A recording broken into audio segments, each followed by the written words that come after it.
पटाखों से तौबा। सदाशिवम, श्रीकांत और हेमंत चौथी कक्षा के विद्यार्थी थे। मध्यावकाश का समय था। 2 दिन बाद दिवाली थी। तीनों मित्र दिवाली पर तरह तरह के पटाखे खरीदने की योजनाएं बना रहे थे। भाई मैं तो 1000 बम वाली लंबी लड़ी लाऊंगा। जब तड़ करके जलेगी तो बहुत मजा आएगा। अरे मैं तो 5 दर्जन बम, फुलझड़ियाँ और छतरी वाले रॉकेट लाऊंगा। इन तीनों की बातें विज्ञान की अध्यापिका मिसेस रानू अय्यर के कानों में पड़ी। मैं भी ढेर सारे रॉकेट और अनार बम लाऊंगा। उन्होंने मन ही मन कुछ सोचा, फिर चली गईं। मध्यावकाश के बाद मिसेस रानू अय्यर चौथी कक्षा में आईं। बच्चों ने खड़े होकर उनका अभिवादन किया। मिसेस अय्यर ने वायु प्रदूषण से संबंधित एक चार्ट पेपर श्याम पट्ट के पास लटकाया। फिर बोली, बच्चों, 2 दिन बाद दिवाली है। क्या आपने पटाखे खरीद लिए हैं? मैडम, मैंने बहुत सारे पटाखे खरीदे हैं। नहीं मैडम, मैं तो कल खरीदूंगा। मैडम, मैं तो पूरे 1000 रुपए के पटाखे लूंगा। मैडम, मैं भी। हाँ, मैं भी खरीदूंगा। अच्छा, तो पटाखे सभी को पसंद हैं। लेकिन क्या आप जानते हैं कि पटाखे कैसे बनते हैं? अच्छा, मैं बताती हूँ। पटाखे बनाने के लिए मुख्य रूप से पोटेशियम क्लोरेट और गंधक का एक निश्चित अनुपात में मिश्रण तैयार किया जाता है। इस मिश्रण को मोटे कागज की बेलनाकार आकृति की नली के अंदर भर दिया जाता है।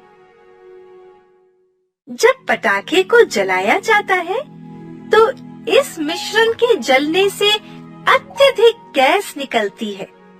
इससे पटाखे के अंदर बहुत अधिक दबाव पैदा हो जाता है और वह बहुत तेज धमाके के साथ फट जाता है।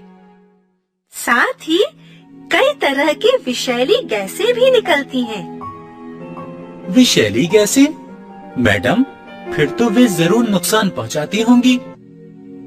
बिल्कुल ठीक कहा आपने सदाशिवम। ये गैसें न केवल हमारे लिए बल्कि पशु पक्षियों और वनस्पतियों के लिए भी बहुत हानिकारक होती हैं। ये तो हमें मालूम ही नहीं था मैडम। बच्चों, यह चित्र देखो। प्रकृति ने हमारे बचाव के लिए पृथ्वी पर एक छाता ताना हुआ है, जिसे हम ओजोन परत कहते हैं। ओजोन परत सूर्य की पराबैंगनी किरणों को पृथ्वी पर आने से रोकती है। फैक्ट्रियों, वाहनों और पटाखों आदि से निकलने वाला जहरीला धुआं ओजोन की इस परत को नुकसान पहुंचा रहा है।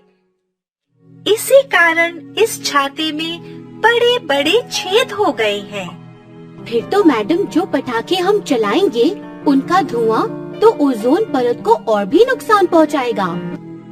ठीक कहा आपने श्रीकांत। यदि फैक्ट्रियों, वाहनों और पटाखों का धुआं इसी तरह निकलता रहे तो मालूम है क्या होगा? नहीं मैडम। इस धुएं के कारण ओजोन परत में पड़ चुके छेद और भी खुल जाएंगे। परिणाम यह होगा कि सूर्य की पराबैंगनी किरणें फसलों और पशु पक्षियों को ही नहीं बल्कि सारी मनुष्य जाति को बर्बाद कर देंगी। अरे बाप रे, फिर हम लोगों का क्या होगा? वही तो मैं बता रही हूँ। धुएं से होने वाले वायु प्रदूषण से श्वास रोग, क्षय रोग, हृदय रोग जैसी घातक बीमारियां फैल सकती हैं। तो हमें भी ये बीमारियां हो सकती हैं? बिल्कुल।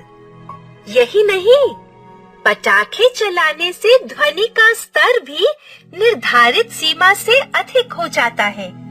कभी-कभी यह बहरेपन का कारण भी बन जाता है।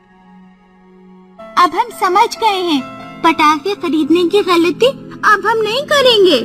पैसा भी खर्च करें और अपनी मुसीबत भी मोल लें। कहो, ये कहाँ की बुद्धिमानी है? तो फिर हम दिवाली कैसे मनाएंगे? सुनो, मैं बताता हूँ। पास ही एक झोपड़पट्टी है। वहाँ के गरीब बच्चों को हम मिठाई और खिलौने भेंट कराएंगे। यह सुनकर मिसेस अय्यर बहुत खुश हुई। शाबाश!